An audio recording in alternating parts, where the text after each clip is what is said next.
ಹೆಸರು ತ್ರೇಣಿ. ನಾನು 7ನೇ ತರಗತಿಯಲ್ಲಿ ಓದ್ತಿದ್ದೇನೆ. ಕಥೆಯ ಹೆಸರು ನುಣ್ಣನೆಯ ಕಲ್ಲು.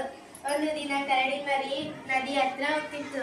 ಆಗ ಕರಡಿ ಮರಿಗೆ ಕಲ್ಲುಗಳೆಂದರೆ ತುಂಬಾ ಇಷ್ಟ.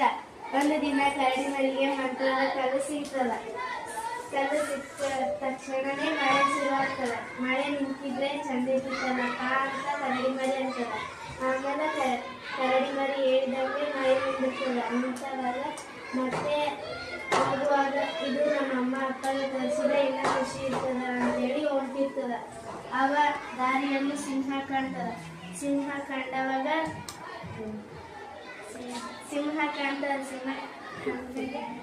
ನಾನು ಬಂಡೆ ಆದರೆ ಚಂದ ಇರ್ತಿತ್ತಲ್ಲಪ್ಪ ಅಂದ್ರೆ ಕರಡಿ ಮರಿ ಬಂಡೆ ಆಗ್ತದ. ಆ ಕಲ್ಲು ಅಲ್ಲೇ ಹೊರಗೆ ಬಿದ್ದಿರ್ತದ. ಆಮೇಲೆ ಕರಡಿ ಮರಿ ಅಪ್ಪ ಅಮ್ಮ ಹುಡುಕ್ತಾ ಇರ್ತಾರ ಕರಡಿ ಮರಿಗೆ. ಆಮೇಲೆ ಅಕ್ಕಪಕ್ಕ ಇರ್ತಾರಲ್ಲ ಅವ್ರಿಗೆ ಕೇಳಿದವಾಗ ಮತ್ತೆ ಅಕ್ಕಪಕ್ಕದವರು ಇಲ್ಲ ಇಲ್ಲಿ ನಾನು ನೋಡಿಲ್ಲ ಅಂತ ಹೇಳ್ತಾರ.